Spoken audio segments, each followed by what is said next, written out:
केसरिया से मन जोगी हुआ रे, दिल झूमे देखो मतवारा हुआ रे, केसरिया से मन जोगी हुआ। हर पल मनाओ केसरी त्योहार। विमल, बोलो जुबान केसरी।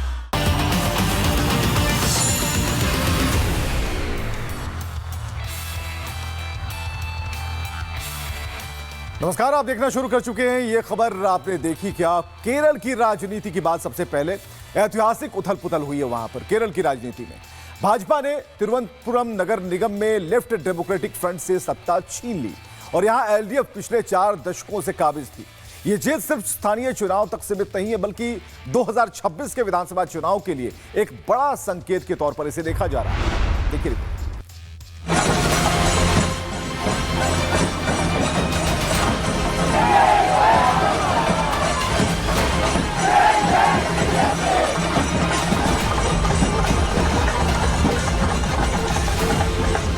केरल की राजधानी तिरुवनंतपुरम में बीजेपी की जीत।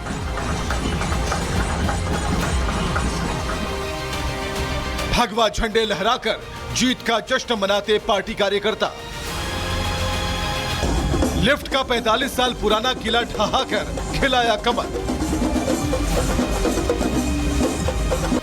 केरल की राजधानी में बड़ा राजनीतिक भूचाल देखने को मिला है। स्थानीय निकाय चुनाव के नतीजों में बीजेपी ने तिरुवनंतपुरम नगर निगम में ऐतिहासिक जीत दर्ज करते हुए वाम लोकतांत्रिक मोर्चा यानी एलडीएफ से सत्ता छीन ली। ये वही निगम है जिस पर एलडीएफ पिछले 4 दशकों से अधिक समय तक लगातार काबिज रहा था।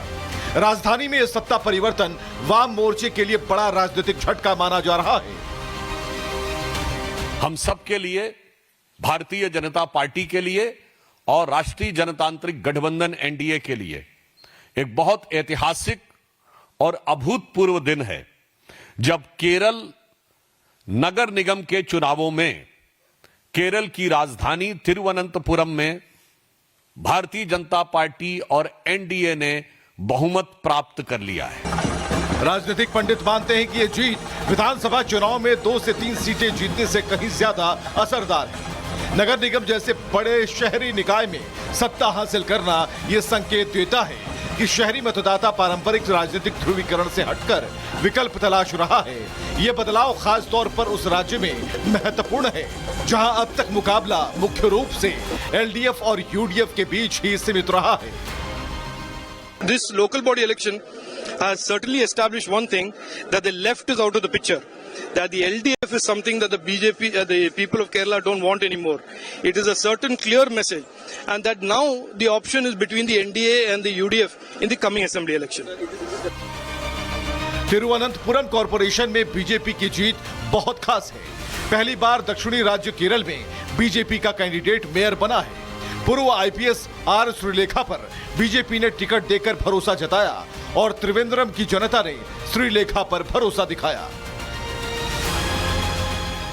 From day one itself of my announcement of candidature, there has been adverse criticism against me launched by the LDF and the Congress people. I thought they were probably frightened, but this went beyond an expected limit. In fact, every day there were trolls in the social media about me.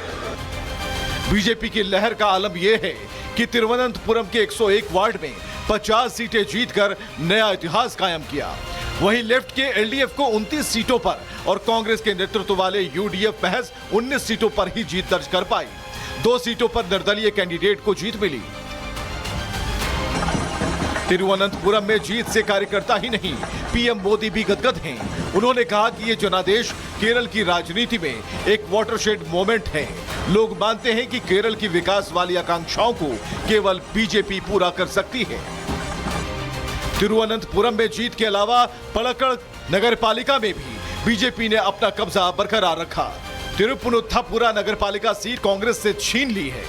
कोडंगलूर नगर पालिका में 46 वार्डों में से 18 सीटों पर कमल खिला है। तिरुवनंतपुरम क्षेत्र लंबे समय से कांग्रेस और वाम मोर्चे के प्रभाव वाला माना जाता रहा है। ऐसे में नगर निगम में बीजेपी की जीत ने राज्य की राजनीति में नए समीकरणों को जन्म दे दिया। अगले साल केरल में विधानसभा चुनाव हैं। ये नतीजे निश्चित रूप से इसमें असर डालेंगे। Bureau report, Republic Bharat. तो चलिए केरल के बाद सीधे आते हैं पश्चिम बंगाल पर। दिग्गज फुटबॉलर लियोन मेसी की बात करते हैं। कोलकाता वो आए थे और स्टेडियम भी पहुंचे, लेकिन बवाल मच गया। पलक झपकते ही वो गायब भी हो गए। मेसी के निकलने के बाद जो भीड़ थी वो बेकाबू हो गई। हम आपको बता रहे हैं कि इसकी राजनीति वाला जो एंगल है वो क्या कहता है। ये पूरा मामला हम आपको बताने जा रहे हैं कि किस तरीके से मेसी आए, लोगों ने महंगे टिकट खरीदे, मेसी की झलक नहीं मिली, उसके बाद बवाल हो गया और उसके बाद की बात रिपोर्ट में।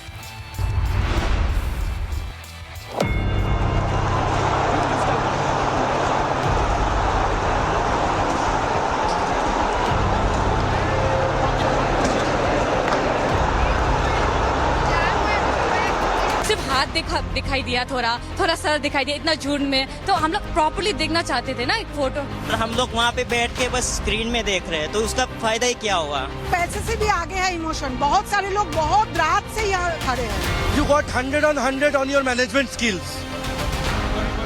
कोलकाता के सॉल्टलेक स्टेडियम फुटबॉल प्रेमियों से खचाखच भरा था, क्योंकि कुछ ही पलों में अर्जेंटीना के दिग्गज फुटबॉलर लियोन मेसी को वो पहली बार देखने वाले थे। मेसी आए भी, लेकिन उनके चारों तरफ का सरकारी घेरा प्रशंसकों को उनकी झलक से दूर कर रहा था। मेसी के आते ही फुटबॉल प्रेमियों का उत्साह 7वें आसमान पर था, लेकिन जब लाख कोशिशों के बावजूद भी मेसी नजर नहीं आए तो फिर हंगामा शुरू हो गया।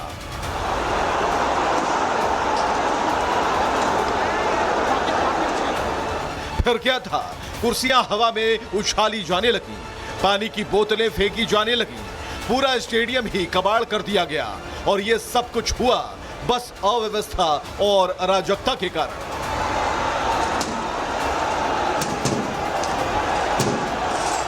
मेसी को देखने के लिए फैंस ने 5,000 से लेकर 25,000 तक की टिकट खरीदी थी।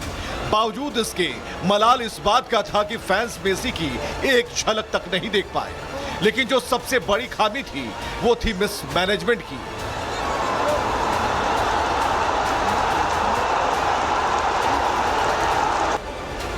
विश्व स्तर के खिलाड़ी का भारत आगमन और ममता सरकार की ऐसी व्यवस्था ने मिलकर बेतरतीब और नाकामी भरा उदाहरण पेश कर दिया। आपको बताते हैं कि आखिर हुआ क्या था। सॉल्ट लेक स्थित युवा भारती स्टेडियम में कार्यक्रम था। मेसी को अधिकारी और मंत्रियों ने घेर रखा था। भारी घेरा होने के कारण फैंस मेसी को नहीं देख पा रहे थे। मेसी को देखने के लिए हजारों रुपए की टिकट खरीदी थी। गुस्से में फैंस पानी की बोतलें, गैलरी की कुर्सियां फेंकने लगे। बाढ़ के गेट तोड़कर सैकड़ों दर्शक मैदान में घुस गए। पुलिस ने लाठीचार्ज कर उन्हें वापस भेजने की कोशिश की। कार्यक्रम के आयोजक शतत्रु दत्ता को हिरासत में ले लिया गया है और उसके खिलाफ एफआईआर दर्ज कर ली गई है।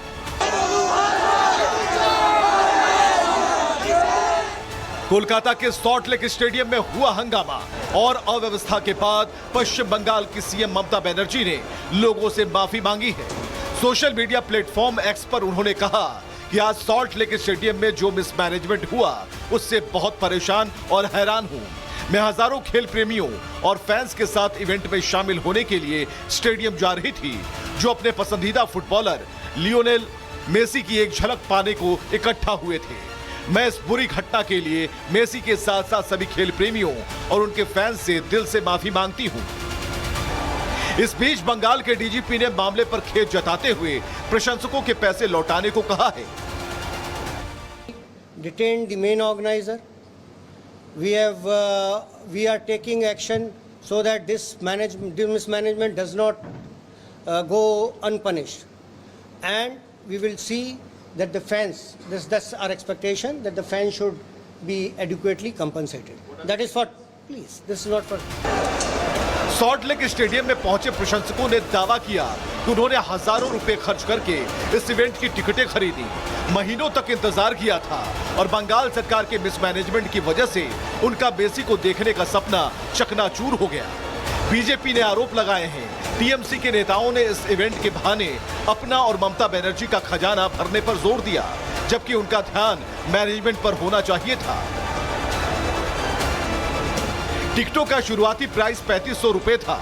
मेसी के लिए 50,000 तक की टिकटें खरीदी गई। दूसरे और तीसरे स्टैंड के लिए 10 से 12 हजार रुपए की टिकटें थी और इसी तरह की टिकटें मुंबई और हैदराबाद में भी बिकी। इतना बड़ा एक इंटरनेशनल प्लेयर भारत के अलग अलग हिस्से में जा रहे हैं, कहीं पे कुछ नहीं हो रहा है। पश्चिम बंगाल में आज जो घटना घटी वो दर्शाता है कि पश्चिम बंगाल में तृणमूल कांग्रेस ने कैसे पश्चिम बंगाल को बना दिया है, क्योंकि पूरा जो प्रोग्राम है इसमें शुरू से लेकर अंत तक पश्चिम बंगाल में जो प्रोग्राम हो रहा है वो पूरा तृणमूल ने हाईजैक किया है।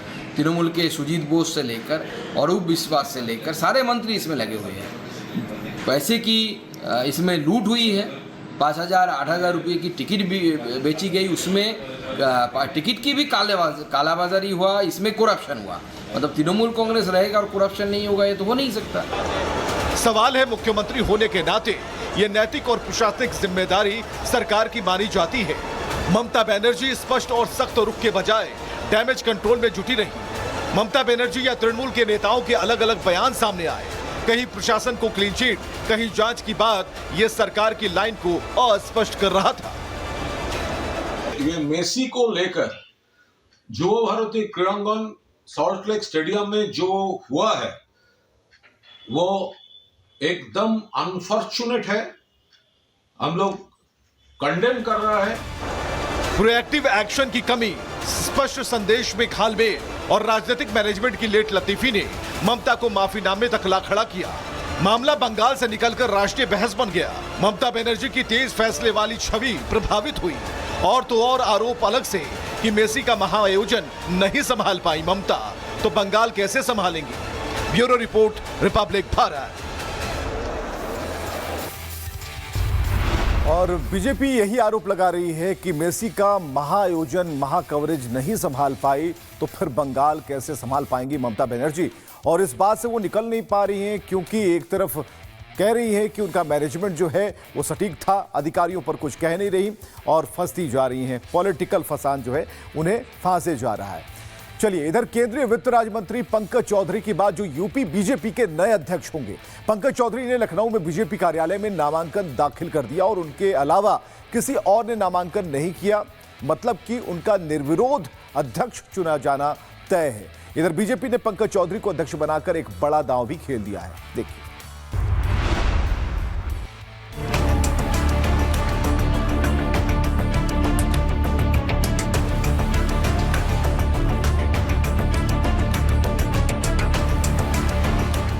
उत्तर प्रदेश की सियासत में बीजेपी ने एक बड़ा दांव खेल दिया है। यूपी बीजेपी के नए अध्यक्ष के लिए आज लखनऊ कार्यालय में नामांकन प्रक्रिया पूरी हो गई।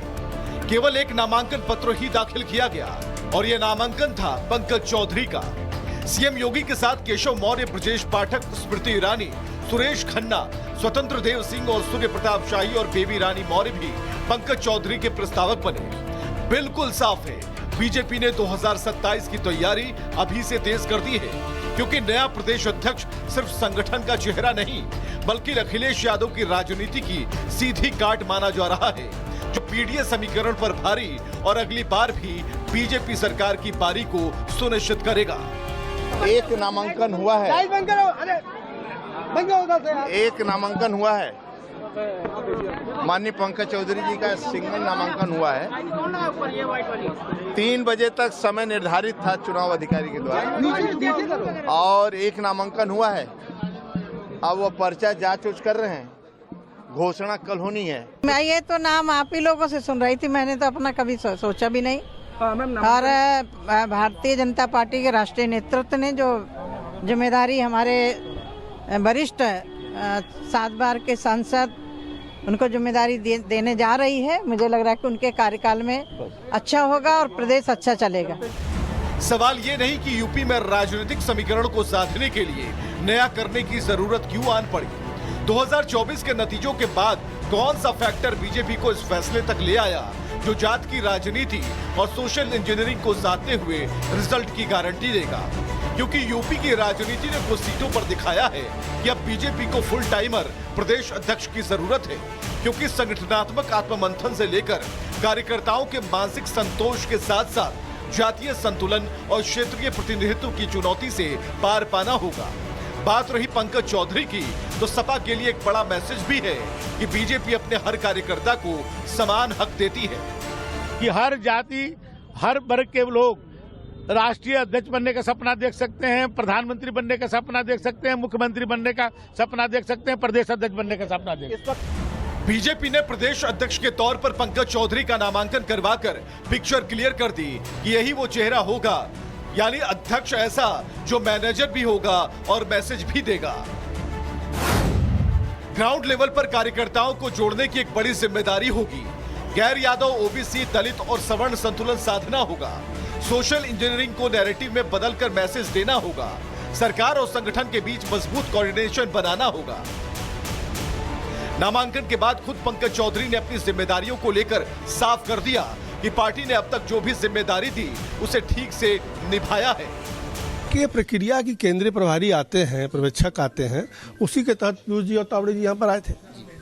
लगभग सर 464 लोग हैं जो कल मतदान की प्रक्रिया में भाग लेंगे। जी निश्चित तौर से जितने भी हमारे परिषद के सदस्य होते हैं वो सभी लोग वोट देते हैं और आज प्रस्ताव में भी हमारा 5 सेट पर्चा भरा गया है तो उसमें भी सारे लोग प्रस्ताव बने हैं। उत्तर प्रदेश भाजपा के नए अध्यक्ष की औपचारिक घोषणा रविवार दोपहर लखनऊ में पार्टी के कार्यक्रम में होने की उम्मीद है, जहां केंद्रीय मंत्री पीयूष गोयल की उपस्थिति में राष्ट्रीय परिषद के सदस्यों के नामों की घोषणा होगी। बीजेपी का ये फैसला संगठन सुधार से कहीं ज्यादा अखिलेश यादव को पीटीए पॉलिटिक्स का जवाब है। साथ ही एक नया नैरेटिव जो कार्यकर्ताओं को जगाएगा और 2027 के चुनाव में जीत की गारंटी सुनिश्चित करेगा। उत्तर प्रदेश की राजनीति में अखिलेश के बढ़ते कद और राजनीतिक धार को कुंद करने के लिए बीजेपी का यह मास्टर स्ट्रोक साबित हो सकता है। Bureau report, Republic Bharat. चलिए, उत्तर प्रदेश में बहुत कुछ बदल गया है, बहुत कुछ बदलने वाला है। 2027 की जीत की गारंटी जो देगा उसे सामने रखा गया है, जिसमें सोशल इंजीनियरिंग भी है और जात की राजनीति भी है और उस भ्रम को तोड़ने की कोशिश भी जो विपक्षी बताते रहते हैं। चलिए हम आपको बताते हैं उत्तराखंड के खटीमा से एक खबर, जहां हिंदू युवक की हत्या के बाद बवाल मचा हुआ है। लोगों में आक्रोश है, आरोपियों की तुरंत गिरफ्तारी की मांग हो रही है। गुस्साई भीड़ ने कई दुकानों में आग लगा दी। हालात तनावपूर्ण है और पूरा मामला इस रिपोर्ट में देखिए।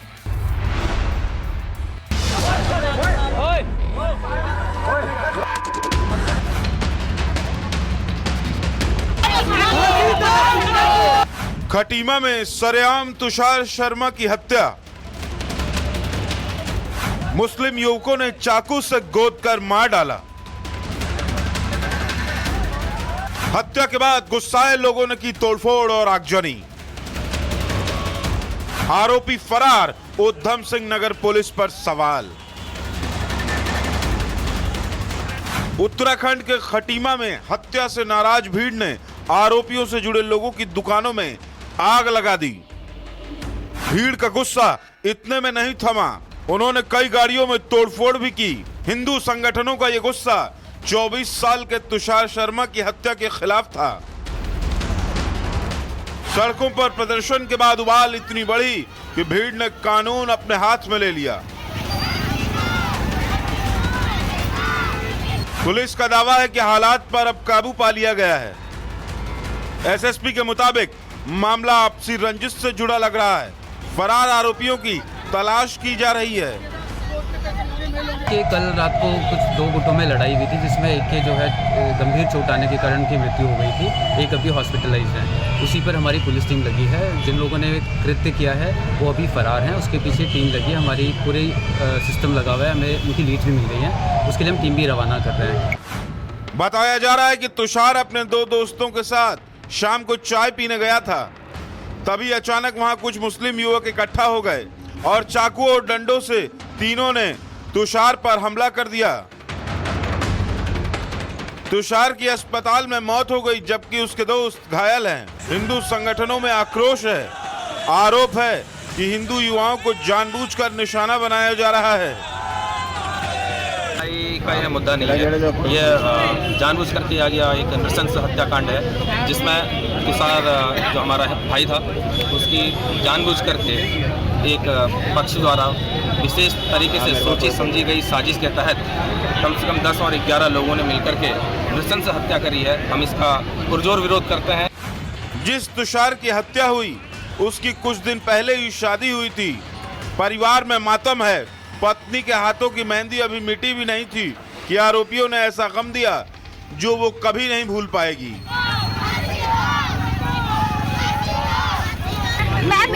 रही हूँ, 2 घंटे बाद मुझे इंसाफ नहीं मिला तो मैं यही अपनी तुषार की लाश रखूंगी और यही उसका पूरा परिवार जिसने भी मारा उसे यही जलाऊंगी। पूरे इलाके में अभी भी तनाव है। इस घटना ने जिले की कानून व्यवस्था पर बड़े सवाल खड़े कर दिए हैं। पुलिस सीसीटीवी कैमरों की मदद से आरोपियों को जल्द पकड़ने का दावा कर रही है। Bureau report, Republic Bharat.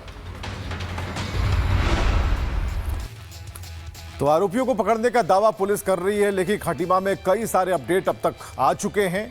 Khatima में क्या अब तक हुआ ये हम जरूर बताएंगे, लेकिन इस वक्त एक और बड़ी खबर हम आपको बताने जा रहे हैं कि खटीमा में जो हत्या के आरोपी हैं उनके घर पर अब बुलडोजर एक्शन हो गया है। हत्या वाली जगह के आसपास बुलडोजर चलाए गए हैं। कल चाकू से गोद कर व्यापारी की हत्या की गई। 2 पक्षों के विवाद में हत्या हुई। अवैध कब्जे पर अब प्रशासन अपना काम करना शुरू कर चुका है और जहां बुलडोजर का एक्शन हुआ है, ये अवैध निर्माण यहां कराया गया था और उसके बाद इस पूरे मामले पर संज्ञान लेते हुए आसपास के सभी इलाकों को वहां से अवैध जो अतिक्रमण किया गया था उसे हटाया गया। बाउंड्री वॉल आपको दिख रही है, लेकिन इसके आसपास जो है जितनी भी अवैध बस्तियां थी उन्हें हटाया गया है।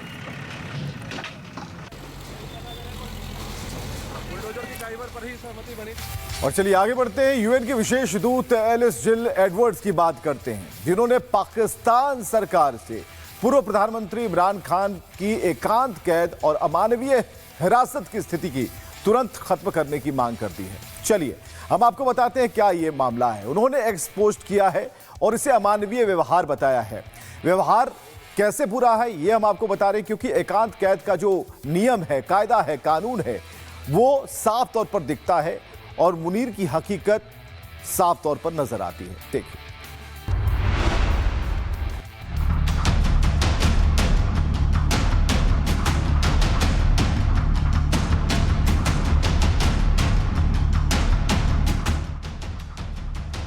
ना मुनीर की दरिंदगी कम हो रही है, ना इमरान की मुश्किलें कम हो रही हैं। बहनें जेल के गेट के बाहर बैठी हैं तो केपी के प्रांत के सीएम मोर्चा खोले बैठे हैं, लेकिन कटोरा शरीफ सरकार को कोई फर्क नहीं पड़ता। वो तो अपनी इंटरनेशनल बेइज्जती कराने में व्यस्त हैं। इधर इमरान खान का दर्द दिन ब दिन बढ़ाया जा रहा है तो उनके समर्थकों के सब्र का बांध टूटता जा रहा है। जानते हैं कि ये मेरी 10वीं दफा है कि मैं अडियाला जेल आ रहा हूं और एक सूबे का वज़ीर-ए-आला जो 4.5 करोड़ लोगों को रिप्रेजेंट कर रहा है, वो पाकिस्तान के सबसे मकबूल तरीन और कबूल तरीन लीडर जनाब इमरान खान साहब से मिलना चाह रहा है और कोर्ट के ऑर्डर्स होने के बावजूद मुझे मिलने नहीं दिया जा रहा। टॉर्चर पर यूएन की विशेष दूत एलिस जिल एडवर्ड्स ने पाकिस्तान सरकार से पूर्व प्रधानमंत्री इमरान खान की एकांत कैद और अमानवीय हिरासत की स्थिति तुरंत खत्म करने की मांग की है। उन्होंने एक्स पर पोस्ट करते हुए चेतावनी दी है। इमरान खान को जिस तरह की परिस्थितियों में हिरासत में रखा गया है, वो मानवाधिकार कानूनों के गंभीर उल्लंघन की श्रेणी में आ सकता है। ये हालात टॉर्चर या अमानवीय व्यवहार के बराबर हो सकते हैं। पाकिस्तानी सरकार को तुरंत कदम उठाने चाहिए। यूएन की इस चेतावनी से शहबाज शरीफ और मुल्ला मुनीर को बड़ा झटका लगा है। मुल्ला मुनीर खुद को पाक का सर्वे सर्वा मान चुका है और इमरान खान के डर से जेल में यातनाएं दे रहा है। 26 सितंबर 2023 से इमरान खान जेल में हैं। इमरान रावलपिंडी की अडियाला जेल में बंद हैं। रोजाना 23 घंटे छोटी कोठरी में बंद रहते हैं। बाहर की दुनिया से संपर्क बहुत सीमित है। कोठरी में लगातार कैमरा निगरानी करता है। हवा न होने से बदबू और कीड़े मकोड़े मौजूद हैं। सामूहिक नमाज की उन्हें अनुमति नहीं है। वकीलों और परिवार से मुलाकातें नहीं हो पाती। तो इमरान खान के लिए काल कोठरी से कम नहीं है, क्योंकि जितनी भी बर्बरता हो सकती है इमरान खान के लिए वहां पर सारी चीजें मौजूद हैं। वो उनके लिए हकीकत है। बाहर परिवार वाले हैं और वहां पर वकील बैठे हैं, लेकिन किसी को मिलने नहीं दिया जा रहा। यहां रुकेंगे एक छोटे से ब्रेक के लिए, कहीं मत जाइएगा, बने रहिए रिपब्लिक भारत के साथ।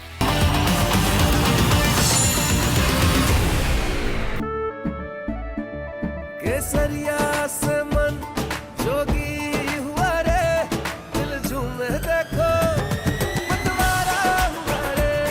केसरिया से मन जोगी हुआ। हर पल मनाओ केसरी त्योहार। विमल, बोलो जुबान केसरी।